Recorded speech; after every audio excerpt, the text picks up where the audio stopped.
Welcome back, everybody, to Cherry Picking. It's episode 37.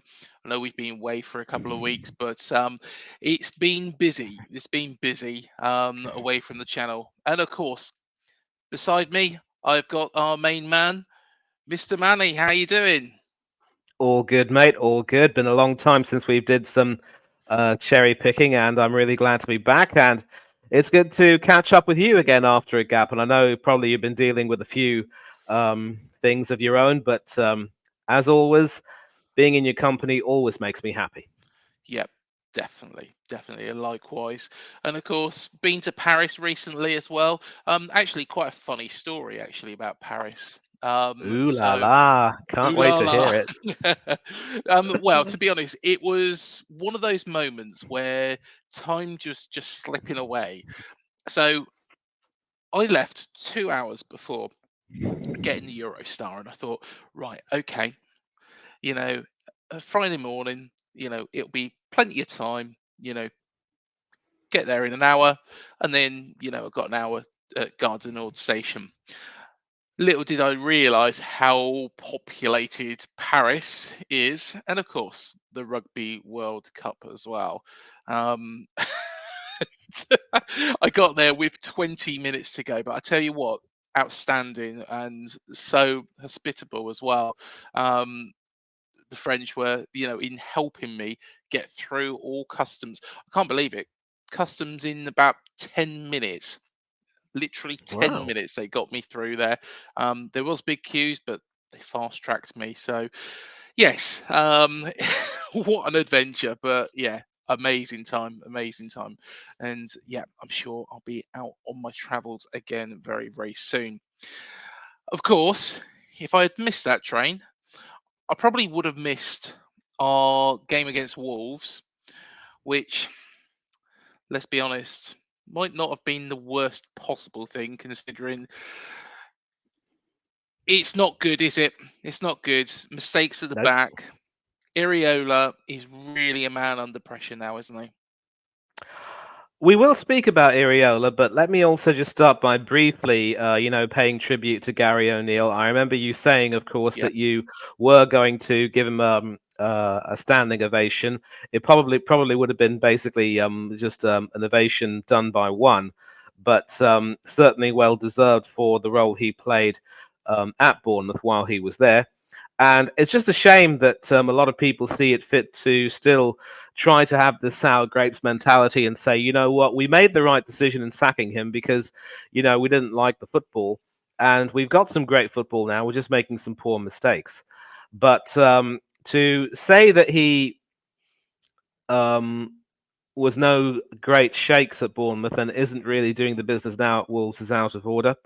I think it's fair to say that the game plan that he's been using, which has worked really well with him so far, with a win over Manchester City, a draw against Aston Villa, and now this win over Bournemouth, he's picking up points. He's doing what Iraola isn't able to do.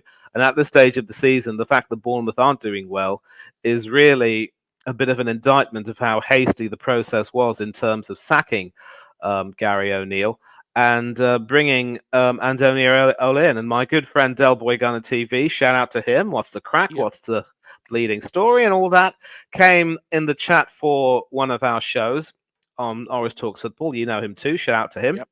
And he also made it very clear that the person responsible for sacking Gary O'Neill will have to answer to the fans not too soon before long. And now going back to what you said about the game, yes, there were mistakes. And so it begs the question, can any manager legislate for continuous mistakes, be it in the defense or attack or in the midfield or in goal from his players? It's like he has a plan, and for several parts of the game, you did look quite good, Yeah. but it was mistakes that cost you. So, in as much as I would sympathise with what you're feeling about Iraola, I will say for what it's worth, you do have one game against Burnley which you should be able to win. Yeah. And if you aren't able to get 3 points from that, then it probably should be the end of Iraola. And it's tragic and heartbreaking because by all intents and by all accounts, he seems to be a smashing fella Yep. who had dreams of wanting to do as well as he could in the Premier League and really make a good impression on the club and the fans. And it just hasn't quite worked out, despite his best intentions. And you know, that is that's life in a way, and you don't really know. There's no real way that you can do very much about it. And I think we could go into specifics about the mistakes you made, but Mhm. why don't you tell me, if you saw the game and enjoyed it specifically, how did you what did you think of the game in particular specifically? What were the things you liked and what were the things you didn't like? Because maybe then we can try and delve a bit deeper into what's going on. See, the first half, I thought we had more. We had more of the possession. We was clever on the ball. The goal was outstanding. Dominic Solanke flicking that goal ball in. And I thought we would kick on from that point. Now we saw it a couple of weeks back against Brighton, and that was in 16 seconds. I think this one was probably just under 2 minutes, but the goal that we conceded again was through that centre of midfield, which is meant to be our strongest position. Um, and we just got ripped open by the manager that, of course, we sacked. And I think the thing that annoys me with Iraola and the thing that is frustrating is he's a lovely guy. You see that on his press conferences. He means well. I have got no doubt that this is probably hurting him as well. And now that Bill Foley is in the country, it kind of hints that he's probably got that dreaded vote of confidence. But the problem is we're trying to play, and actually, it's quite interesting. It feels like we're trying to play an Arsenal style of football. The high press, keeping possession, and it just seems to fall apart. Players' heads go down. We've always known Phil Billing is a confidence player, and he doesn't look himself. He looked a lot better under Gary because he was playing in that more advanced position. He was linking up well with Solanke. This season, it seems like Iriola's trying to get him to do something which he can't physically do. And it's a shame because he is a good player. When played in the right position, he is a good player. The winner for Wolves, well, firstly, you'd expect more from Neto, and anybody could tell, and it's like Sunday league football rules. You don't pass the ball out from the back directly in front of goal, because if that ball is one back, and such a short distance as well, then you've got your left, you've got your right open, you've got players up the pitch expecting you to actually make a decent run for it. We left ourselves exposed. So the goal was gaping. Neto's only so big, and let's be fair, all it took was a 1-2 to get round him. Um, what you would do normally, and in any style of football, is if you are going to do that, you're going to pass out to the left or the right, to the wing backs, who will then take the ball forwards rather than playing it straight through the centre. And the player you wouldn't pass it to is Phil Billing, because, like I say, he's better in an advanced position. So I feel sorry for Billing. Neto should know better, but of course, if a goalkeeper makes a mistake, it's down to them. But we've made so many of these mistakes, Manny. There was the one against Everton, which started that 3-0 defeat. And that has to be one of the most appalling games, I have watched, us play in the Premier League. And that is across Hmm. all seven, well, all 6 complete seasons, of course, this season as well. That's the worst performance we've played in the Premier League by far. Even worse than some of the heaviest defeats that you've had. I mean, this season you were Well, creamed 4-0 by my lot. I think it was, definitely worse than that defeat. Okay, maybe the Liverpool thrashing up at Anfield. I've kind of phased that out of my memory. But apart from that one, you can't really pin. I can't really pin, my thoughts on any other performance which has been quite as bad. The problem is with Iraola is that he doesn't have. He doesn't seem to have it in his locker to change the style. And all he needs to do is change it back to the style that we was playing last season. We've got the same amount of players. We've got the same players apart from Jefferson Lerma. And Lewis Cook can play in that role. Okay, yeah, he's suspended for the next 3 now after Yep. his moment of madness. And I'm sure we'll cover that off. But the thing is, he just doesn't seem to be able to change it up and go back to that. And what I've been saying all along, and this was after the Brighton game, after the Everton game, and now after the Wolves game, is take it back to what worked last season. Because you've got the same players. In fact, you've got a better squad because you've got Milos Kerkez in there, who is definitely a better left back than Jordan Zamora. You've got the right back, Max Aarons, who, of course, is a step up on Adam Smith. You've got players in there as well, like Justin Clivert. There is a lot of quality in there. You got David Brooks back. Now, David Brooks, looked fantastic. Now, that was his first start. That was his first start, in a Premier League match. And in fact, for the time that he was on the pitch, he was my man of the match. But the frustration is not being able to go back to what we was doing last season. All he needs to do is watch a game from last season, or a couple of games from last season where Gary O'Neill got it right. Liverpool at home, for example. We could even say Arsenal away because for, a good hour of that game, Gary O'Neill had the better at the Emirates, which, was no mean feat considering how good Arsenal was at that time. And you look at Fulham, how we turned that game around. What we need to do is go back to that basics. Need to go back to that basics, and Iraola might stand a chance. Don't get me wrong.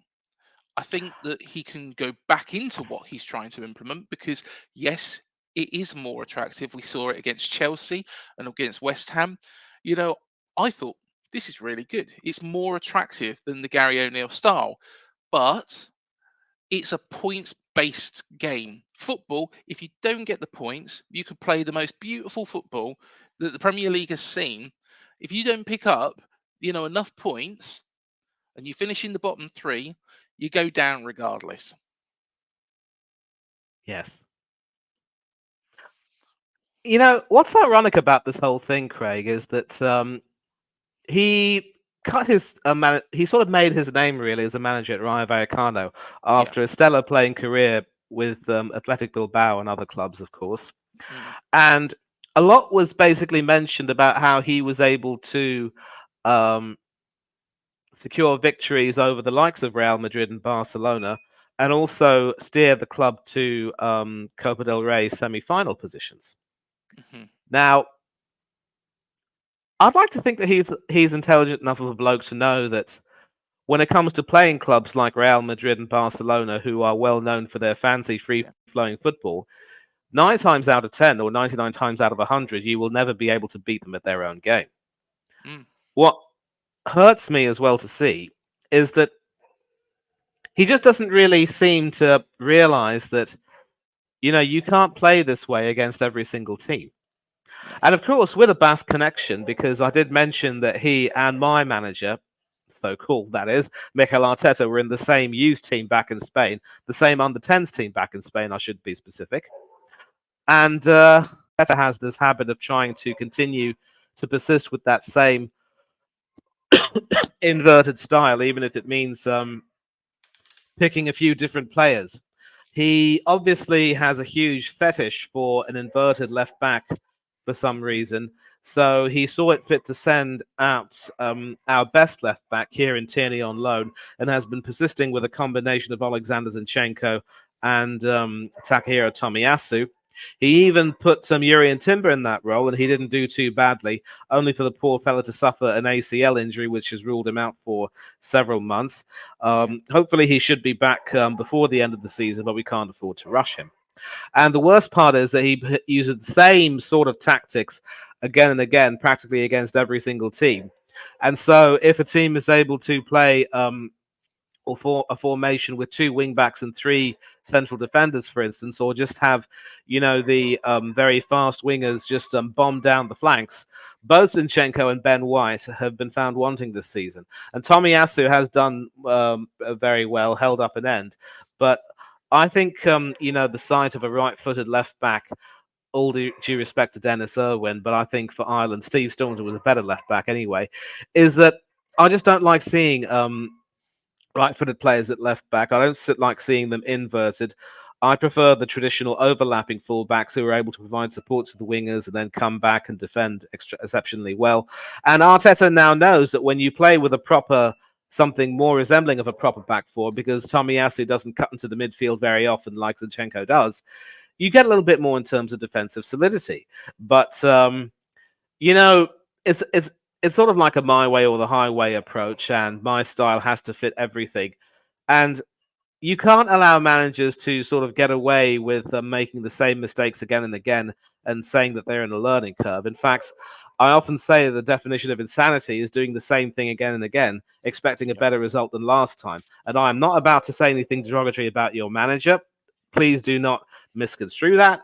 But it's here that Iraola will have to make some tough decisions and possibly consider the, if not the style he wants to play, then definitely at least change the personnel. But now, of course, he's got an opportunity to pick up a win over a Burnley team, which is also in a similar position, playing some expansive football, but also a little bit weak defensively. This has to be the opportunity for Iraola to just tighten things up a little bit, be pragmatic. I keep mentioning Mick McCarthy. He also wanted his teams to play football, but he was smart enough to know that they were never going to win games against the big teams playing that way. So if you have to be a little bit more pragmatic, pack yourself up, get stuck in, kill the chief, get the 3 points. Nobody complains at the end of the day. And the tone that I'm getting from all of these fans on Twitter who've been coming at you is that, we still have to back the manager. We love the style of football that's being played. Even if there are mistakes being made, people make mistakes, but people can't keep making mistakes repeatedly. And, we're going to talk about some of it, go further. I don't want to steal your thunder on that, but I think it's fair to say that, yes, a slight change of style is needed. He is going to have to do a lot of research on how to basically work with his players. It is quite fair to say that within that pre-season, he should have had enough time to take a look at the players he had fit and the players injured and judged for himself which players would be perfect for his system and or how he wants to play. I would say that before we come into the issue of the personnel, defensively, there will have to be a few changes.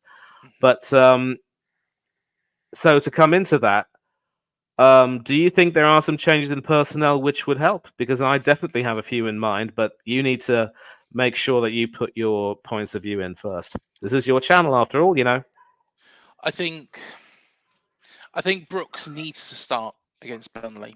There's no ifs or buts about that. I think on the left-hand side, and this is another player that's had a lot of criticism, is Dongo Watara. Now, I quite like Dongo. He's not the most gifted footballer out there, because if he was, he wouldn't be at Bournemouth. in all respects. But he's fast, he's quick. If he can be taught, and if we can work with him about getting the ball over, he is an asset. And to be honest, under Gary O'Neill, he was very, very good. Under Iraola, it feels like he struggled a little bit. I think Dom, you have to play him up front. I think he has to start up front. Joe Rothwell probably plays the way Iraola wants him to. Of course, he was left out and come on. So he is, definitely somebody. I'd probably play Christie, down the centre as well, with Bill in that more advanced role. Kirkes is fine. Max Aarons is fine. And then you've got the centre back pairing. And I think Senesi and Benet Zabania, are fine. That pairing is probably the strongest. Now, Chris Metham, you know, at the start of last season, I turned around and I said, he's not a Premier League player. He proved me wrong because he actually really stepped up last season. And I think, he deserves his opportunity. But for some reason, Iraola doesn't seem to fancy him. And I would say take that pressure off Neto. Bring in Radu. Radu is a good goalkeeper. Again, a lot of people have criticised him without seeing much of him. He had a game against, of course, Stoke and a game against Swansea in the Cup. I would give him the run out. The problem is, Manny, and just going back to your earlier point, is that in Spain, the style of football is very much different to the Premier League. Hmm. And I have no doubt with the right sort of players, because you look at that Rayo Vallecano side, and I did a little bit more research on them, recently. Of course, you had Radamel Falcao in that side. You had players that could play that style. They played that style over a period of time. Of course, Iraola managed to get Rayo Vallecano into La Liga, which again is, I think, a big, big talking point, because it probably is easier and you probably have more time to implement the style that Iraola wants to implement in the Championship. But, we're in the Premier League. We've spent 120 million. We bought a lot of midfielders, a lot of wingers, to be fair. I think there's a lot of quality in the side, and we've got a better squad than we had last season. But these players cannot play in that Spanish way. And they're coming up against teams like Everton, who are direct, tough, long ball, Sean Dyche teams. You're coming up against teams like Wolves, Gary O'Neill. We know how he plays. Again, it was no surprises to me. And I even said before the game, I said to Talking Wolves, we'll probably play in the style that we've been playing. Gary O'Neill will play in the style that he played with us last season. He did. And we'll get beat 2-1. And I called it. We need to transition back. If we cannot, and Burnley might be a little bit different, because Vincent Kompany has got that Burnley side, who were playing that long ball Sean Dyche football. And it ended up, well, Sean Dyche left before, of course, they were relegated. But Vincent Kompany completely changed their style in the Championship, which you've got more time, and it works. But is it working in the Premier League? His style's not working in the Premier League either. It works against Luton Town, but Luton Town again are going to be fighting for their lives, like we are. Yes. And I think he's going to have to transition back to something which is a little bit more scrappy, which isn't the Spanish Basque way of playing, because we haven't got the players that Arsenal, or you look at Aston Villa and how well Unai Emery's done, and he's played in this style. But then again, Unai Emery seems to adapt. to who he's playing. You can't play this sort of style of football unless you're Arsenal, or unless you're Man City, or unless you're Liverpool. Not even Liverpool can do that. You can't play that style, against somebody like Everton with players that we have got. Maybe it might work against Burnley, but if it doesn't, and he can see it's not, he's going to have to go, right, what do I do to get these 3 points from Burnley? Because we're coming up against a side that, again, that don't score many goals, are a little bit shaky at the back, recently promoted, did do very well getting promoted from the Championship. They kind of ran away with it for a while, before being pegged a little bit back towards the end, but it was pretty much done. We have to, and he has to, adapt if it's not going our way. Don't get me wrong, Real Madrid, Barcelona, they play in the way that Rayo Vallecano play. And this is why and in fact, spoke to, of course, Dan from the Square Ball. And, he was saying that Victor Orta, who was, of course, at Leeds, he actually, wants Iraola to go and, join him at Sevilla. He tried to get him at Leeds. Um, would he have succeeded at Leeds? No, I don't think he would have succeeded at Leeds because he didn't have the players there. Will he succeed at Sevilla, though? I think he probably will. Because of the style of football, and the players already there are able to play that style. Exactly. And I'm glad you spoke about the personnel that would need to be changed. It does seem to me, though, that the centre of defence, given the defensive weaknesses, Lloyd Kelly started ahead of Senesi, I think, in the back. Yes, it did. Yeah. And I don't know how you felt about his performance necessarily. I mean, he was dropped at the beginning of the season for a reason. And then, of course, you had Alex Scott coming into the team. And I do get what you're saying about how Billing really needs to be a little bit more advanced. If you were to sort of play a basic 4-4-2 with Billing and Solanke up top, that really would be the best thing for him. I mean, Billing doesn't necessarily need to be at Solanke's side all the time, but he gets to play that 10 role where he can be more advanced and also go back at the same time. That seems to be working, and that is the formation that Gary O'Neill tried to do a great deal. If you were to take this formation from the game, of course, the 4-2-3-1, and put Brooks and Tavernier on the wings, you'd and move Billing up, then that would be a perfect 4-4-1-1 or even a 4-4-2.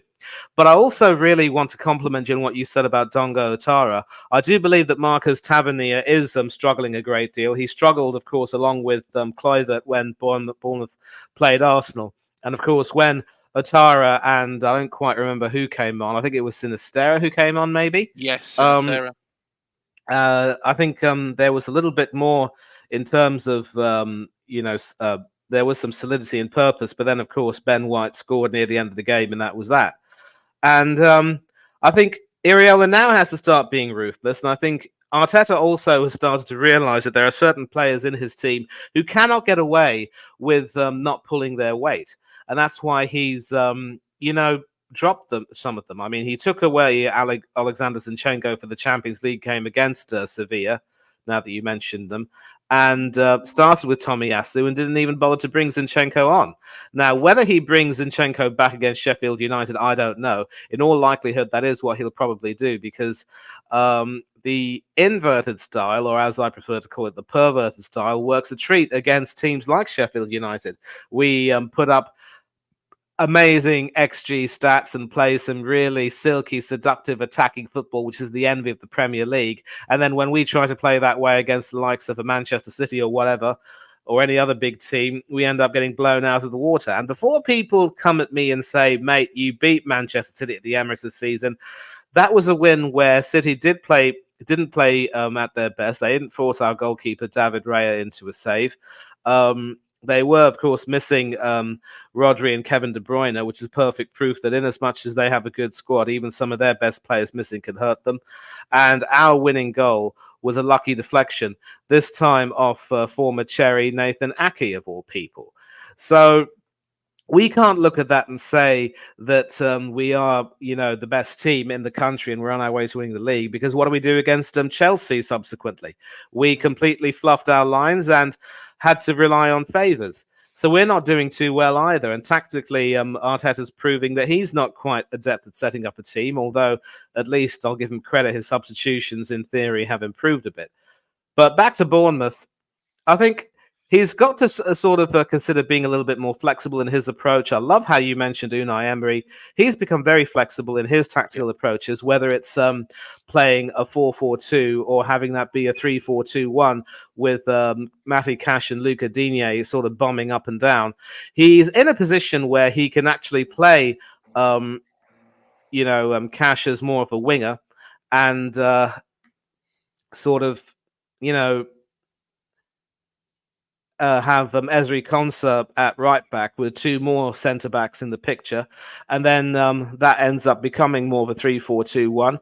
But they just played against AZ Alkmaar. I know it's Alkmaar in the Europa League, and they blitzed them 4-1 with a perfect 4-4-2. So he has the ability, Unai Emery, to switch his formation and make sure it starts working well. Given the opposition as and when it is required. And so that's what you get when you have a manager who is exceptionally experienced and who's won a great deal many trophies. There are going to be some utter numpties, for want of a better word, who say, well, he's just a Europa League manager, mid-table club specialist. He's never going to hack it with the top teams. He did win silverware at Paris Saint-Germain, for those of you who were ignorant, although I think, especially in the light of Luis Enrique's struggles, it's now proving to be not small potatoes after all. Yeah. And Emery is also from the Basque Country, like both Arteta and Iraola. So with that level of experience, you have to think that you will learn a little bit better, learn more. And that's the way it's proven. So I would definitely go so far to say that if Iraola wants some advice, he's going to have to try to speak to Emery more than anyone else. More than Arteta, Emery is the one he needs to go to. Emi Martinez has recently, in fact earlier today, raised him as one of the top 5 managers in the world right now, and it's very well deserved. Emery was never given the backing that he deserved at Arsenal. I'm delighted that he's thriving at Villa. And if Iraola needs to have some confidence and some words of wisdom, just ring up Emery. He's a top bloke. He's also Basque. Pick up the phone, Andoni. You know what to do. And another big debate as well on the Bournemouth fan page, according to several of your players, is whether or not club captain Moreira Neto should in fact keep his place. There are some people who are saying, mistakes are being made. And in fact, this is actually what 2 personalities on BBC Radio Solent have said. Chris Temple has said it's getting harder every week, but because Neto's the captain and Radu's unproven, he's probably got one more chance against Burnley, and that's it.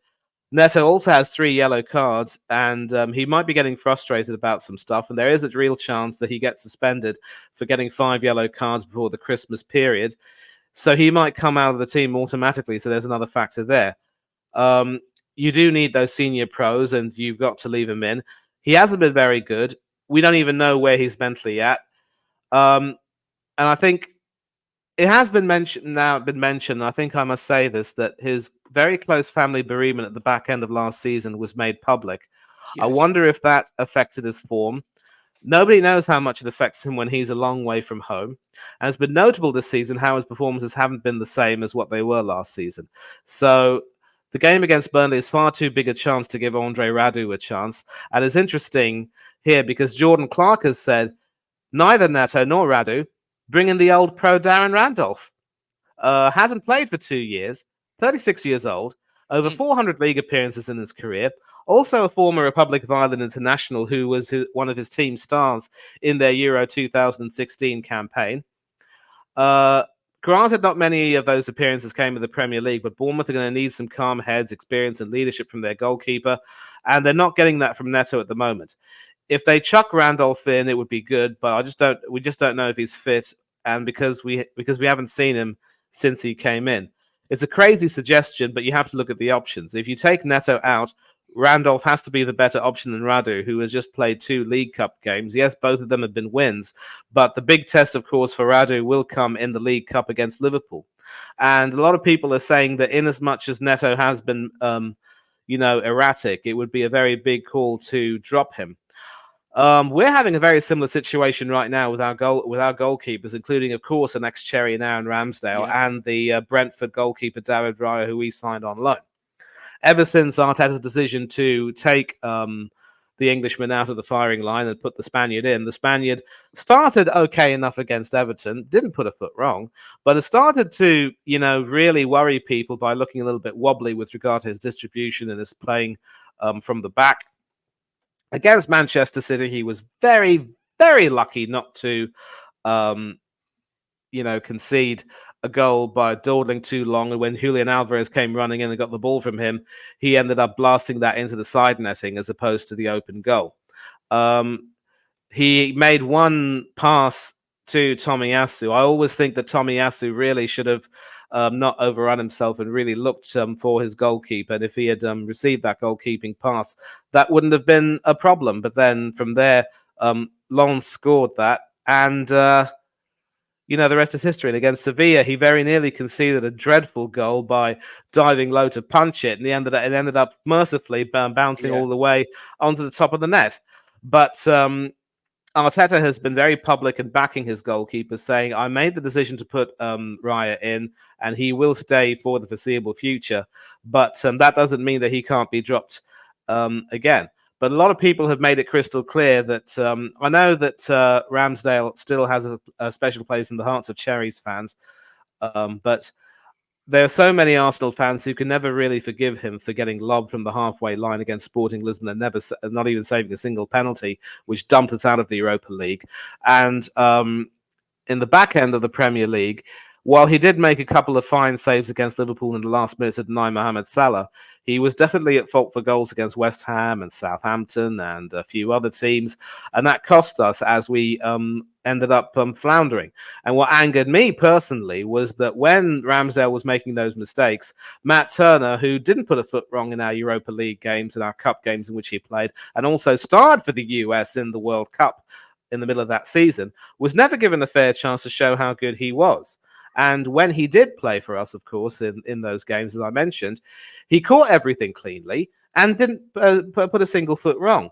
I think a lot of pressure was put on him when he had a bit of a difficult game against Lisbon in the first leg of that Europa League round of 16 game.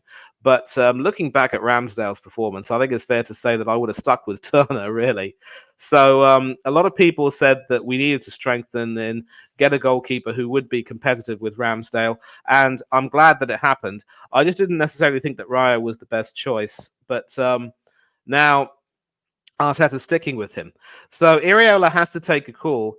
If he decides that he's going to back Neto for at least one more game, he has to come out and say it. But he also has to take the responsibility of going to Neto and saying, you know what? You're still our club captain.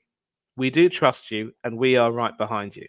And it's amazing how sometimes those words of confidence can either help or hinder a player.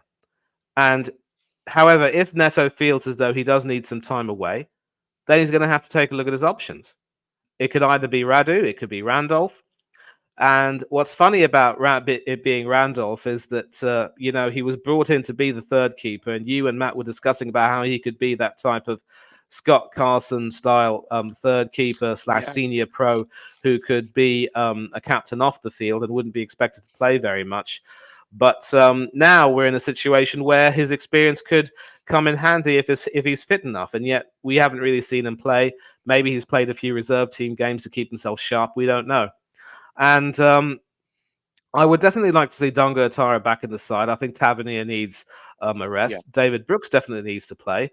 And Lewis Cook's suspension couldn't have come at a worse time, because we take a look at the bench, for instance. I really can't see anyone who could perform the role that he's performing. Yeah, I mean, this is the Christie problem. could be an Christie could Rothwell or sorry, I take that back. Rothwell is definitely there. He could be an option. He in fact came on for Scott, and then you might as well bring Christie back in. Okay, I stand corrected. Problem solved.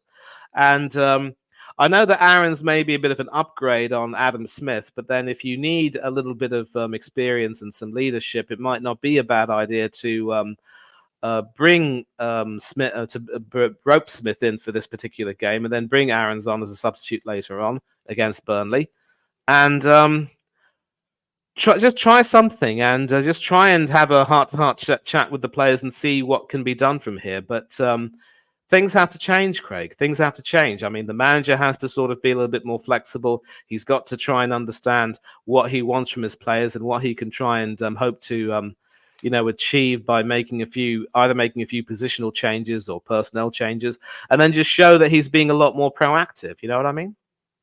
Yeah, definitely. Well, let's look at the other possible outcome.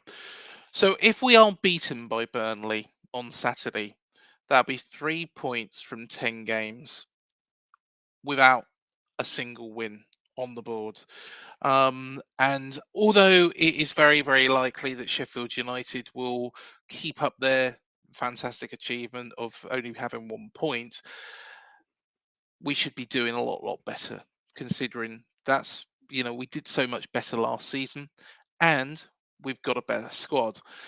So the question therein lies, where do we go from there? Because I would imagine that Bill Foley will wield the axe if we are beaten. If it's a draw, I don't really know what's going to happen. Is a point valuable at this point in time? I don't think so. We need 3 because we need to start putting wins on the board. After this, we've got Man City and we got Newcastle. We could then be going a quarter of third of the way through the season with not a single win and 3 points. I know, give or take 2 games, but who do we bring in? Now, I mentioned, and I know it's been a bit of a reason for a little bit of comedy between some fans, but I mentioned Jesse Marsh. Now, Yes. I know that sounds like a ridiculous suggestion. I'm not a big fan of Jesse Marsh myself. And that's what makes it probably even funnier to a lot of people. At the start of last season, I said, I think that Leeds will get relegated because they've got Jesse Marsh in charge. The thing is, does get results. He beat us 4-3. That game could have gone either way. Beat Liverpool last season. He does get results. Don't get me wrong, I don't want him as a permanent manager, but as a temporary, considering we've got US owners, he might be an option and an option with Premier League experience. So that's why I put him in there. You could throw Tommy Elphick in there or Sean Cooper. Again, neither of them have got Premier League experience as a manager. So that's one option. Graham Potter would be ideal. What's he looking for, though? Is he looking for a Champions League opportunity or a club pushing for that? Is he looking for, European football? He's not going to get that at Bournemouth this season. Whatever Bill Foley has said, unless we do a dramatic rise like Aston Villa have, which would be it'll probably be even bigger than Aston Villa's rise if we was to get European football this year. You know, scrap that. So will Potter even be interested in coming? Another name, and I'll bring it back up from West Bromwich Albion, Carlos Corberán. Of course, David Wagner's number 2 when he was at Huddersfield, um, and has done a very, very, very good job at West Brom, considering that there is a lot of issues at that football club. And I think, considering the financial issues at that football club and how his hands are a little bit tied, um, would he be tempted to give the Premier League a crack? I think he would, but therein, from what I've just said therein lies the problem. Give the Premier League a crack. He's never managed in this league again. So you are picking somebody out who has got experience in the English leagues, but not in this division.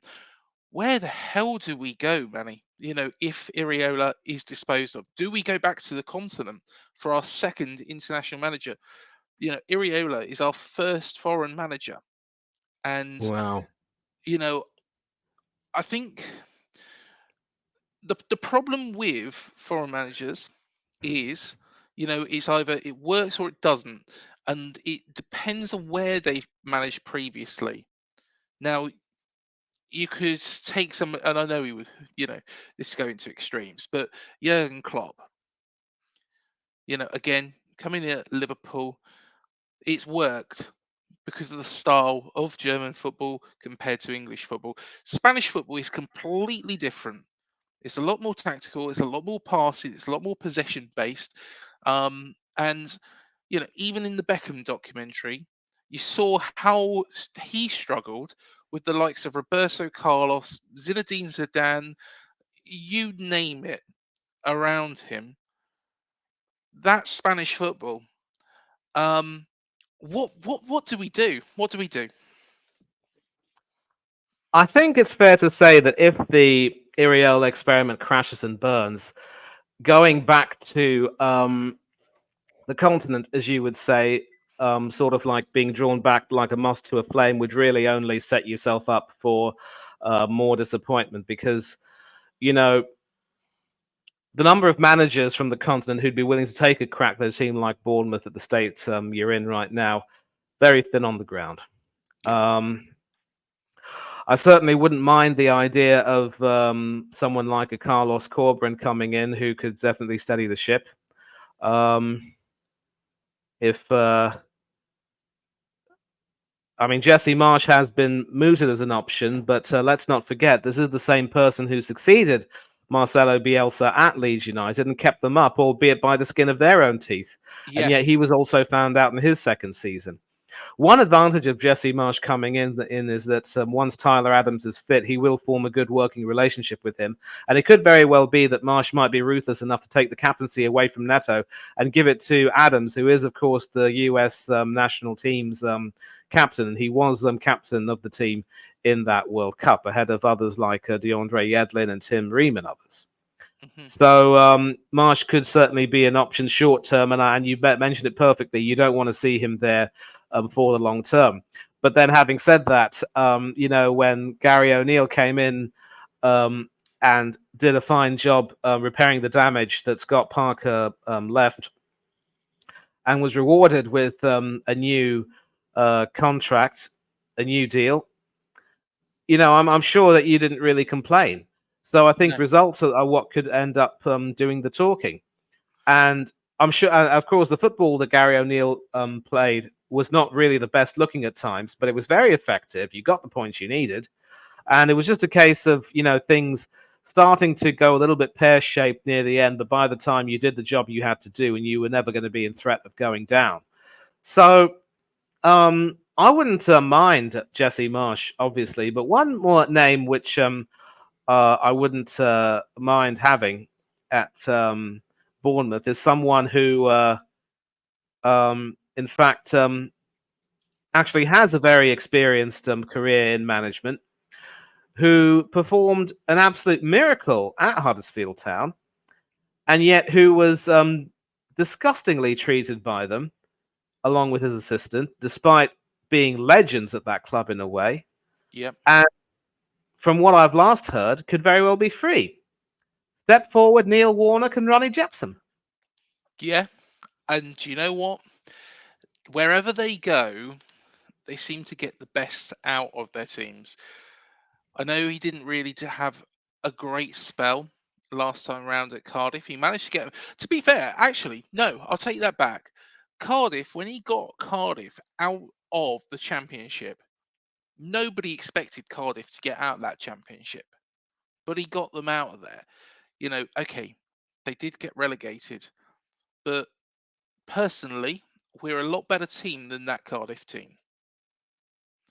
So what we need to, I think what Bill Foley needs to have in mind is a real, if we get rid of Iraola, and I'm hoping this is what, has been the discussion today.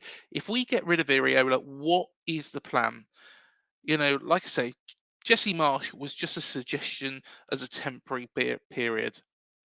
I think his football is kick and rush. We had Dan from the Square Ball who went into that. He's not, and a lot of it was his team dragging him over the line, he feels, in that season where they stayed up under Jesse Marsh, where he had 12 games. But, I think for an interim period, it wouldn't be a bad move whilst they work on somebody who is probably a little bit more permanent. Somebody like Carlos Corberán, Neil Warnock, if he is available and he's happy to come, I would again take him probably on an interim period, but then, and very much like Jesse Marsh, if they come in on an interim period and do a good job, they should get the job. There's people within our fan base, Manny, who, when Gary O'Neill did that job, after Scott Parker was sacked, and we went from that Liverpool game all the way to the Southampton game, we was the only side not beaten in that period of time in the whole of the Premier League. And there was people still moaned about him getting that permanently. Yeah, it went a little bit funny after the World Cup, but he picked it back up. And I think a lot of that was down to injuries. But again, if a manager does a good job in an interim period, they deserve to get the job. And, I asked Dan and I said, who do we bring in? And he said, you had the man. You had the man who would have kept you up again. And I've got no doubt. I've got absolutely zero doubt. And I'm sure, would you echo this with me? Wolves will not go down. Wolves will not go down at all. Ooh, that's a pretty big call to make. I see the confidence with which you're saying that, because obviously, the likes of Sheffield and Luton are still struggling quite badly. Yeah. Burnley are also struggling. So, I see what you've done there. You've actually you've quite cleverly pretty much said that Wolves won't go down, but you also neglected to mention whether they would stay up by the skin of their teeth or whether they'd stay up comfortably. I like what you did there, Craig. Yeah.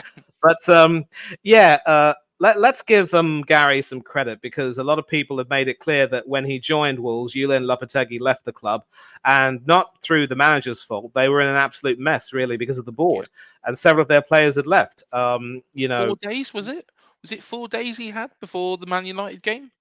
I think so. I don't quite remember. But, when you lose players of the caliber of Ruben Neves, Raul Jimenez, and Adama Traore to the Saudi League and to Fulham, you're basically losing 3 players who literally were pivotal to your team's success last season. Yeah. So to be able to weather that storm and use a type of formation which has worked wonders. He's had his struggles at the start of the season, but obviously he's been able to learn and adapt. And this is the guy who never used the 3-4-3 formation at Bournemouth, but at Wolves, he's found that formation, and it's worked an absolute treat.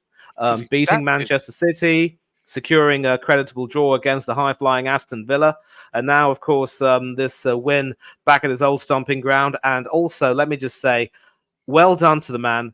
The class that he showed in acknowledging the fans and also crediting the club despite the acrimonious nature of his sacking. Top fella. If I were in his position, I probably would have looked to have said, that's what you get for sacking me. Do not let a good thing go. But he didn't want to rub it in. He loved the fans too much. So well done to him. But without digressing, if Gary O'Neill can show the ability to adapt and also find a formation that suits the players he has at his disposal, there's no reason why Iraola can't. Yeah. And that's the problem, though. When you have players who have been brought up in a certain way, who sort of cut their managerial teeth and been influenced in a certain way, rather, as managers, it's very difficult for them to change.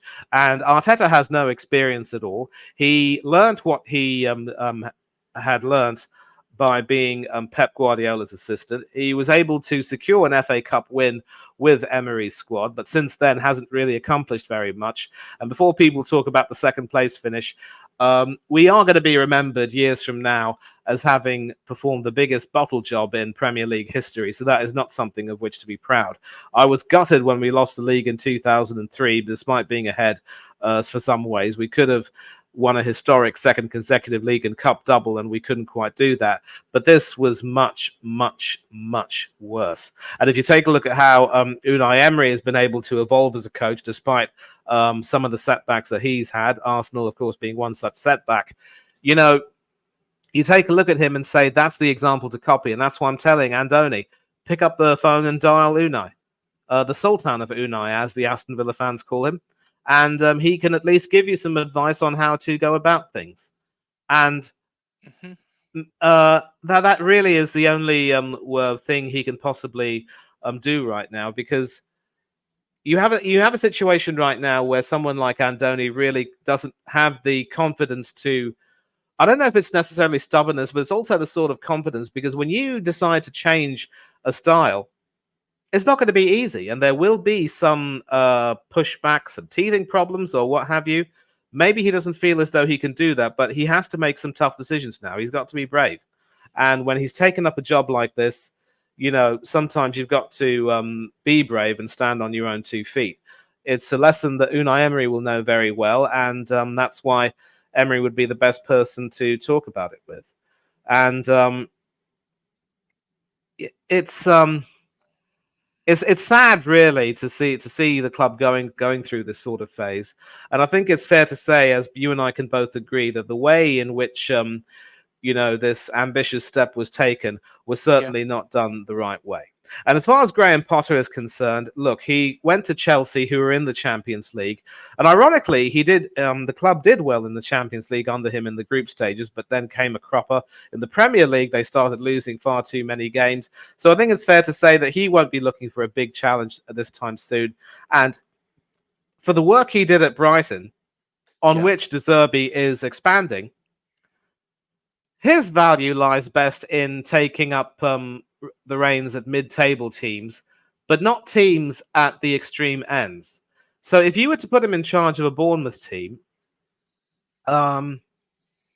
he probably would feel as though he'd have full reign to, really change everything, completely shake everything up, and sort of try and want to assert himself as a means of trying to make up for that Chelsea debacle.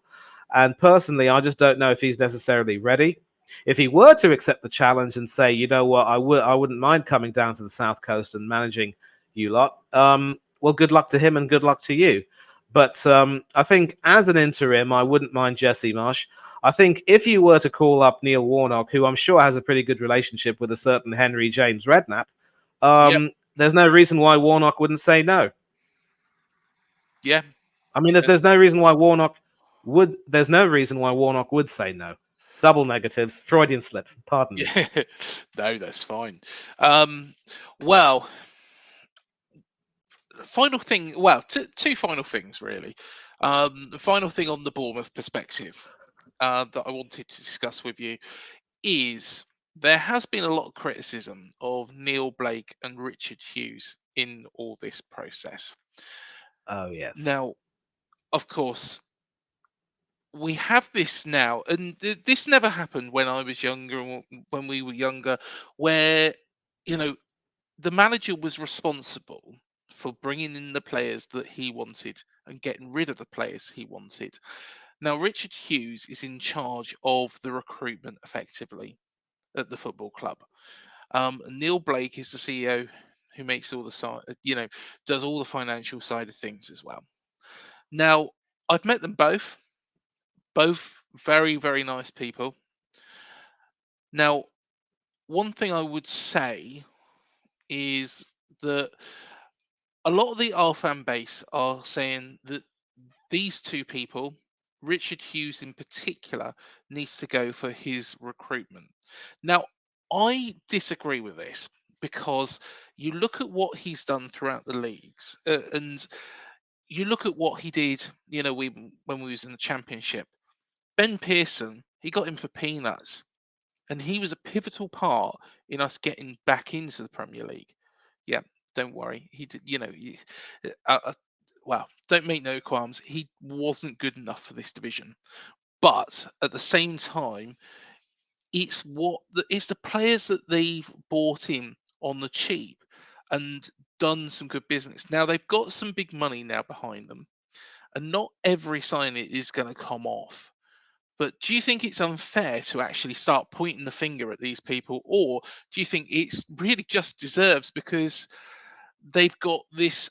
Because lo and behold, a lot of people say it's Richard Hughes' decision to have actually got rid of Gary O'Neill and put in Andoni Iraola. It's a tough one, really. When I think of the top brass on the board, I only have to look at my own glass house and take a look at how the likes of Edu and company have pretty much mismanaged things in terms of player recruitment and finances or what have you. So I'd be tempted to say count your blessings. And here's the thing about the actions from the board. Yes, they were fantastic in terms of being able to get the club from the championship to the premiership, but you know as well as anyone else, Craig, that the premiership is a dog-eat-dog environment, and there's no room for sentiment or past glories. And the decision by Richard Hughes, there is a part of me that will always believe that Bill Foley was the mastermind behind sacking Gary O'Neill, because obviously he wanted to see the club become more ambitious. My big issue is if the intention was to, keep Gary O'Neill only until the end of the season, and hopefully once football had been secured, get a new manager, then O'Neill should never have been offered that new contract. Agreed. It's very easy to say that O'Neill ended up deserving to be sacked because of the poor run of form that the club had at the back end of the season, which would have been the difference between seeing the club finish as low as 16th or 17th and finishing a little bit higher up in the table. But when you've got the job done and done effectively well, O'Neill is the type of manager who would certainly have looked back on that season and reflected well on the good that was done and the bad that was done, and have built on that. But to take that away and just put somebody in, it wasn't a decision, I believe, that was very well thought through. If you want to have that sort of a paradigm shift, it's got to be a shift that sort of goes throughout the entire club, and that doesn't just simply mean changing the manager. It also means making sure you get the players that he wants to form a part of the system. And fair credit to them, they've recruited decently well with the likes of Max Aarons, who of course was highly rated. Justin Kluivert was a star back in the day and still definitely has a lot to offer. Tyler Adams, has ill luck would have it, has been injured, but once he comes back to fitness, I do believe that he will slot into the Bournemouth team and play and do a good job for you guys and several other players. But you've got to have some players who are willing to play the Iraola way. And I mentioned that we mentioned Emery. He's been willing to bring some of his players in, like Torres and Zaniolo and several others. Yeah. Last season, obviously, he was handed an absolute mess by Steven Gerrard when the Liverpool and England legend left, and was sacked. And he turned the club around well enough and knew that had it not been for some mistakes and maybe his own defensiveness, they possibly would have qualified for the Europa League or even the Champions League, because they weren't too far off those places, mind you. But he's since set about, really rectifying those mistakes magnificently. They've risen to the top of their Europa Conference League group, although Legia Warsaw, I think, have overtaken them due to their head-to-head record for now. I think Legia are still playing with a few minutes left, but no, it might be stoppage time over there, I think. But that is sort of the way you've got to do it, and you don't just simply make that big of a change without trying to really do things holistically. And that's what really worried me a great deal about that change. I know several people, including a good friend of mine, Steve Machala, from his channel, NFTV, of course. And he was the one who was saying, given that he follows a lot of La Liga and European football, that it was an excellent decision. But people like me who are a little bit more pragmatic and conservative would like to think that when it comes to something like that, you can't just rush into that. And it wasn't for nothing that Elvis Presley said, "Only fools rush in." And I'll just be brief. I promise you. I'm sorry. So they do deserve some criticism right now, Mhm. and they should be given the confidence to at least try to turn it around. But if things don't go too well, then they're going to have to take a look at themselves and say, you know what, maybe things didn't go, maybe go the way we wanted, and we've got to carry our share of the blame for that. So that's sort of the way it is, and we can reminisce about the excellent work they did, but also accept that when it comes to the here and now, they just weren't quite able to make it happen. I mean, Eddie Howe left Bournemouth after you lot got relegated, and they had to take, ironically, Scott Parker and Gary O'Neill to bring you back up. So the wheel of time goes around. It is what it is. One thing that it really bothers me with modern football is when Arsene Wenger joined Arsenal, he was able to bring in the players he wanted. Now, Oh yeah, there is no, and whatever anybody tells me, there is no way Andoni Iraola went, you know what? I've been watching a lot of Bristol City last season, and I've seen this guy called Alex Scott who played for Bristol City, and I think I'd like to bring him to Bournemouth. And this is the biggest irk I've got because what Iriola should have been done, what should have happened is when Iriola joined the club, he should have said, who do you want, Andoni? Who do you want us to bring in? Because Alex Scott, and I'm happy with that signing. I'm happy with that sign, but it's a good one to actually pinpoint. Dongo Atari, you could say maybe you knew of him, or Justin Kluivert might have known of him, but you can't tell me that he knew Alex Scott. Did he know about Tyler Adams? Possibly not. So this is the problem. These head of recruitments are bringing these players in, and the manager's just got to make of it what he does. Now, you know, if a player plays up, you saw it on the Beckham documentary when Alex Ferguson wanted rid of David Beckham. He was the person who made the decision. It wasn't anybody above him or head of recruitment or anything like that. Yes, chairman used to get involved if it was a cash-strapped club who were offered a ridiculous amount for a player, and if it is, and God rest his soul, if it's to be believed, Bill Kenwright, when Manchester United come calling in for Wayne Rooney, he made that call. That's what, of course, at the time was understood. But you can't, Man United didn't need to sell David Beckham to Real Madrid at that point. They got tons of money. They were the richest club in the world.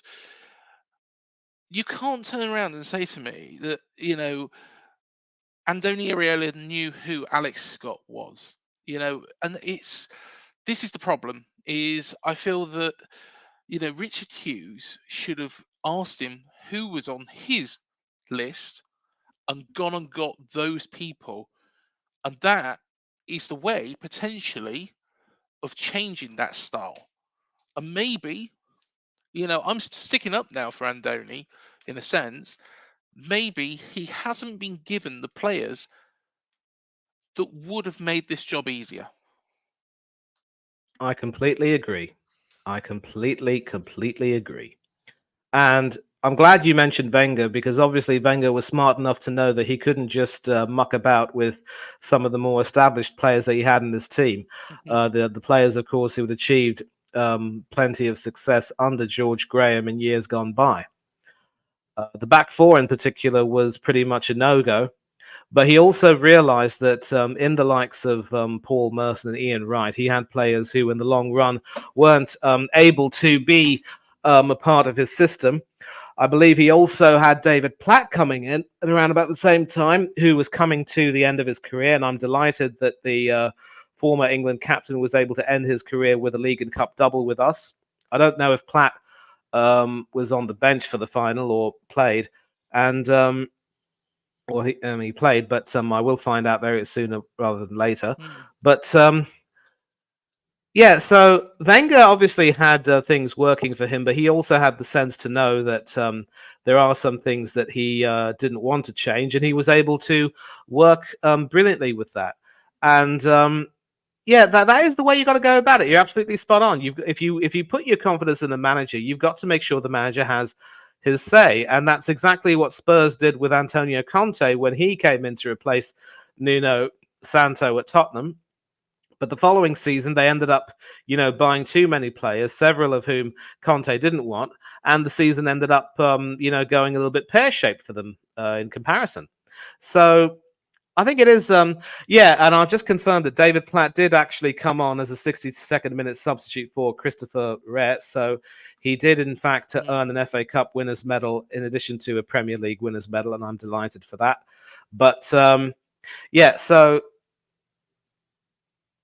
managers always have to be given the confidence to know that they will be back, but also make sure that they get the players they wanted. I would like to think that Iraola might have been consulted with maybe one or two, but and obviously, of course, given that Adams was a star for the US at the World Cup, there's no way that Iraola couldn't have seen him and how he performed. Just such a shame that the American ended up getting injured himself. So yeah, the whole thing with Bournemouth just smacks of being, just ham-fisted and hastily done, and it just didn't. It just doesn't really feel. It just doesn't really feel as though it was done really methodically and professionally. And I think a lot of questions will have to be answered. It was very hastily done, and a lot of people are probably going to say, no, it was right to hire him, but you should have done more with the in terms of trying to get the players that he wanted, and it just. I think all I can say is that it looks rather messy, and I only hope that Bournemouth will be able to recover from this. Mm-hmm.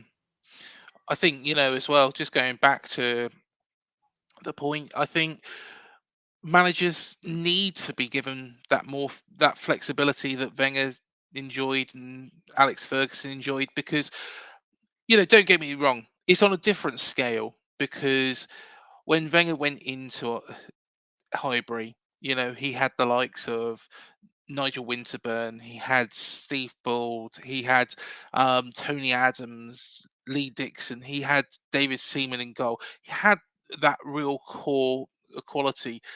Andoni Iraola has got, players that are of a decent standard, but a team that, he's walked into who've just survived relegation. So I'm not saying that anybody, I'm not saying that Richard Hughes should lose his job, or, I'm hoping Iraola can turn it round. That would be the desired outcome.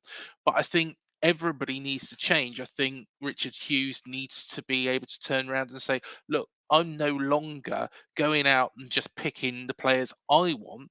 I need to consult with my manager and bring in the players that he wants to play his style to bring that club forward." You know, I got to be honest. Gary O'Neill managed that very well, but you know he's no longer here. So Iriola should have been able to bring in a couple of players from Rayo Vallecano, and to be honest, I even picked out a couple of players from Rayo Vallecano that I thought would be good. When I welcomed on from Union Rayo, are one of the presenters there. So yeah, I think really that covers that point. So I think Richard Hughes, Neil Blake have to adapt. Good guys have to adapt. Whatever happens, over the coming weeks. But I tell you what, let's move away from Bournemouth and let's cover one last big thing.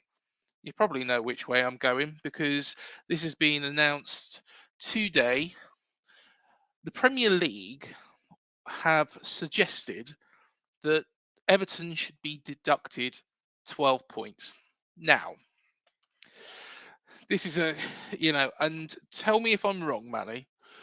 This Hmm. sets a very dangerous precedent because Everton, I understand, are guilty of one charge. Now, if you deduct them 12 points, and Jamie Carragher even said it about Man City, what happens with Man City when they've made 115? They've got 115 charges. Now, those charges probably aren't going to come into play this season. So they're probably going to get away scot free out of that. How can you punish Everton but not Man City? And then, when you open up that book, because Everton have been done, and Everton, I got to be honest, they would be well within their rights. And do you know what? This is bad, horrible timing, considering Bill Kenwright has just passed away. Rest in peace, Bill. But, I think if you Everton would be well within their rights to turn around and say, well, West Ham's done that, or Chelsea's done that, or Arsenal's done that. I'm not saying any of these teams have, but they could even say Bournemouth. Bournemouth's done that, and the Premier League, if they are doing things the right way, have to investigate all of those. What are we going to do? Are we going to deduct every single team 12 points? Because I'm sure there's most teams in the Premier League are guilty of something. Yep. Yep. And that is the problem. If Everton are, if they have the book thrown at them, and City do not get much more than a slap on the wrist, believe me when I say this, there will be hell to pay. Yeah. Believe me when I say that a lot of fans are going to really start losing faith in the whole Premier League institution and start to say, you know what?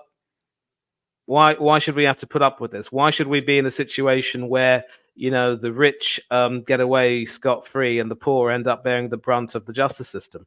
It just isn't right. And so if you are going to punish one team, you've got to punish everyone. Why they see it fit to go after an Everton team that have been in crisis for a long period of time, I really can't understand it. If you are going to do that, then you are going to have to look at several clubs who have indulged in financial impropriety over the years, as you've said, Craig, and make it one rule for everyone. It's as simple as that.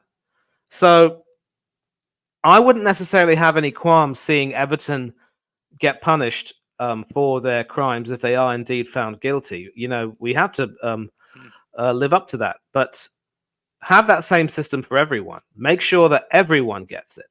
Make sure that the biggest repeat offenders are, given the harshest of punishments. Back in the day, although this isn't related to financial impropriety, I do believe that the Marseille team that were dominating their league and Europe at the time were found guilty of trying to influence a match in the Ligue 1 season around about that time, which ended up playing in Marseille's favour as they went on to win the league. And because of that, it led to several heads rolling at Marseille, and they were, demoted from the from the league all the way down, and they had to fight their way back up. We all know about the struggles of Rangers, of course. Due to their own situation, they were put in administration and were taken completely out of the Football League, and also had to work their way back up by being called Newco Rangers. And then, the long, winding road back up was daunting, but eventually they got back. But any kind of impropriety has to be punished. And what the clubs do after that will be up to them. I know that a lot of people will probably take a look at Manchester City and say, seeing them go from the depths of League Two to back to the Premier League is, the stuff of dreams. So I think it was the second division then, which would have been the equivalent of League One, if memory serves me right. And so to come back to the Premiership was wonderful, only to then get relegated and then come back and then end up securing their position. And then, with the money coming in and the silverware rolling in, it was light blue heaven. But it just goes to show that success like this, if it's earned in the most in involving impropriety, it'll come at a cost. It'll come at a price. And then what happens then? Mm, So, in a nutshell, Craig, we've got to be consistent with everyone. We can't. The Premier League are smart enough to know that they cannot simply be seen going after a club like Everton, who haven't had success in a long time and who've been in crisis for a long time, and then giving the big clubs at the top a slap on the wrist. If it means possibly, falling out of favor with the owners, who might end up taking some very harsh legal action and seeing the saga get drawn out, so be it. A lot of people have been saying that with the UK going through a lot of tough times economically, it's the Arabs who've pretty much been bailing us out. Whether it's buying up mm, football clubs or investing in real estate or business in the UK, why we saw it fit to get leave the European Union, I will never know. But yeah. that can be no excuse for allowing this sort of impropriety to affect the league. And we need to make sure that teams follow the rules. They start to respect everything. And I'm willing to even say that even my club, Arsenal, might not be innocent in this, because under Wenger, we were always a tight ship financially. But some of our dealings in the last few years have been questionable, to say the very least. So we're going to have to take a look at ourselves as well. But let every single club feel the full force of the law if they're found guilty, and let the system work for everyone. That's what I say. And the question there on lies is, how far do you go back? See, this is the danger that the Premier League have put themselves in now, and this is why, say for example, it needs to be from a point. Of course, Man City have got away with a lot. There's been teams before that have got away with a lot. The last points deduction in Premier League, of course, was for Portsmouth.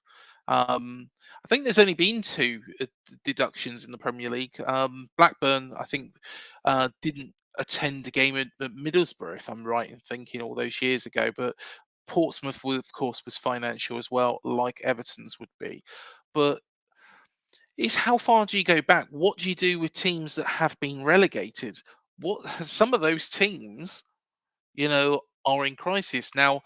If you are going to punish somebody like, let's throw it back to Derby, Wigan, Reading, Sheffield Wednesday.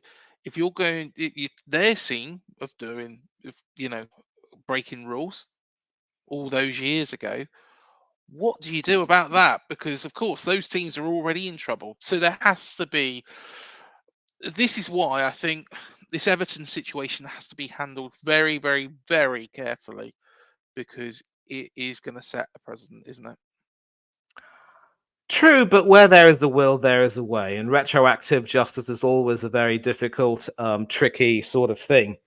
But, retroactive justice is still justice. I mean, Mm, away from football, you and I obviously both grew up watching Jim Will Fix It on the telly. yeah, And we all considered Jimmy Savile to be a national treasure at the time. He was knighted and then he sadly passed away. But it was really only after he passed away that rumors of his improprieties were brought to light. And when they were confirmed, he deservedly, posthumously, it must be said, had the book thrown at him. I think he had his knighthood taken away from him. I don't yeah. know. But he pretty much had a lot of his privileges pretty much taken away. So retroactive justice is still justice. And I know I sound a little bit, fanciful in a way. I realize that I'm too idealistic. That's the word I'm looking for, idealistic. Mm, But the fact that clubs may be in trouble now should not really excuse them from having to face the full force of the law if they are also found guilty of those breaches. And it just goes to show that, as any sort of a club, you can't engage in all of this tomfoolery or impropriety and expect to get away with it. And sadly, it's tragic, Craig, but the smaller the club you are, the more your name's going to be under the microscope, and the more likely you are to be read the riot act. It's disgusting, and if City have been found, I mean, they've had 114 charges against them, and if they are found guilty of every single one of them, then yes, they should definitely be taken to the cleaners. And as for the clubs that you mentioned who are in trouble, the likes of Wigan and what have you, you know, you feel for them in a way, given their current plight, but you also have to accept that the wheels of justice move around. Again, call me idealistic, but that is really what I believe in. And the fact that Rangers were able to come all the way back up from their depths is perfect proof that there is no challenge too big that it can't be overcome. I think the worst that can happen could be that in lieu of all of this, the clubs that have been affected could very well end up having to go into administration. It might not happen to City necessarily, but some of these other clubs could very well do that. And it could very well take Herculean efforts to bring the clubs back. I mean, you take a look at what happened to Wimbledon. They also were beset with troubles. I believe AFC Wimbledon came into the picture, but now Wimbledon have been, regenerated, resuscitated, and it's as if everything has been forgotten. I'm not underestimating how big a body blow it would be to have these clubs severely punished, retroactively punished, be that as it may. But it has to happen. We have to take these steps. We have to start realizing that regardless of situations, the integrity of the game is always the most important thing. And if it means having to go all the way back and take this action, so be it. Very true. And to be fair, for any of those clubs struggling, even clubs that have never been to the Premier League, you've just got to look at ourselves, and even more so now, Luton Town, who, of course, joined us in the Premier League this season, and we're on -30. We was on -17, got relegated out of the Football League, spent 5 years there. I think it was 2 playoff finals before getting back, and look at what a run they've been on. So it can happen, and they've been managed very, very well at the top.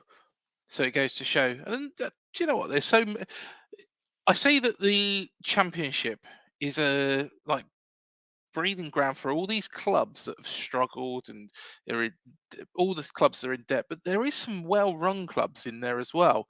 Millwall, for example. I know that not many people like Millwall, but Millwall, very, very, very well-run football club at the top. It goes to show that it does work. Preston, another one. So sometimes doing things the right way does pay. But I think that's probably where we should end it this week. What do you reckon, Manny? Your call, mate. Your call. Hopefully, fingers crossed, we can get a result against Burnley. Hopefully I'll next be week, hoping for that too. when we come on here, we're not discussing a new interim manager. I really do want it to work for Iraola. A lot of people said that I want Iraola sacked. A lot of people on Twitter have said that. I don't. I want it to work, but the longer this goes on, and you take into account, the next 2 games after Burnley, if he's still in charge, it would be unfair to sack him after Man City or Newcastle. Then of course we got the likes of Luton, Sheffield United. That might be the time. But then again, do you want somebody in charge that can get? Because those are the games we have to win, Manny. Those are the games we have to win, aren't they? So absolutely. And look, I'd like to think that the Burnley game will probably provide a little bit of relief, but even if it does, Andoni can't afford to rest on that, and neither can the team. So we'll just have to watch and wait. And I'm also hopeful that it will work out for Andoni in the end. I would like to see it work for him, but a lot of changes are going to have to be made, and we're going to have to see if he is brave enough and ruthless enough to make those tough calls. Yeah, definitely. Well, we will be back here next week, no doubt. Manny, I'm sure you'll be joining me. Of course, mate. No second invitation required. Excellent stuff. And thank you, everybody, for joining us. Remember to hit the like, the subscribe, the bell button, do all that, leave your comments, and we shall see you in the next one. But thank you again, and see you next week.